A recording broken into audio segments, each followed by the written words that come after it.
Okay, I'm going to show you how to fix a common problem, which is basically when you have petrol, when you leave your petrol cap on and you have petrol that leaks out of your overflow.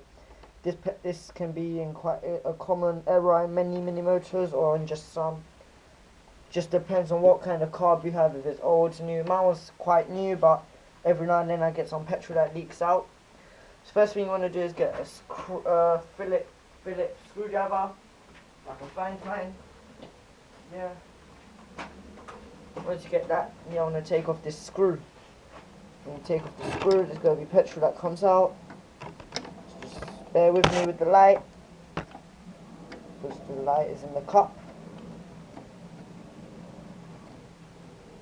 Come on now.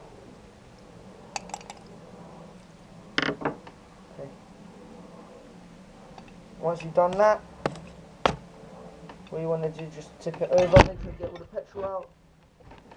Lift it back up.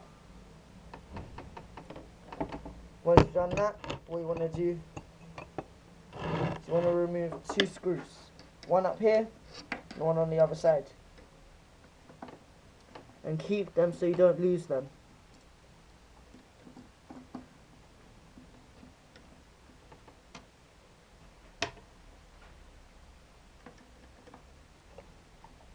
So it comes off, hold it so you don't lose, just in case bits come out. You can just make sure you don't lose any of those pieces.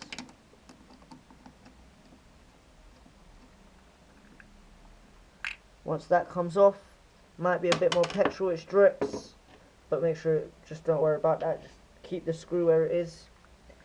Check the flow, make sure there's no petrol in the flow, clean the base of it, just clean it out, whatever, do what you have to do.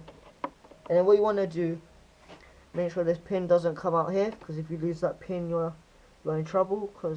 Okay, so basically what happens is, as the float moves up, there's this needle here which closes the petrol as the float moves up. So what a common error is, as it moves up and down so many times, the pins get pushed inwards, which stops the float from moving it up far enough to turn off the petrol. So what you want to do, make sure that pin doesn't come out again. You want to hold it, you want to hold one side and it'll push towards you, push outwards. And then do the same on the other side, push outwards.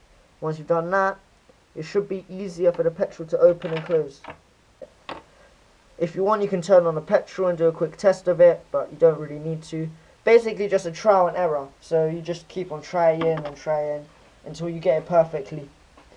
Next thing you want to do, put the float back inside here. Actually no, first do that last. Get the screw out from wherever you put it, if I can find it. Sorry about the lighting. It's pretty dark in here at this time of night. Get the screw. Actually not, let's do that last. Put the float back inside the base. Make sure the gasket is covering everywhere around. Make sure the pin's in place. Make sure your jets are tightened. And then slowly put that back on. Slowly. Get the screws and put them back in.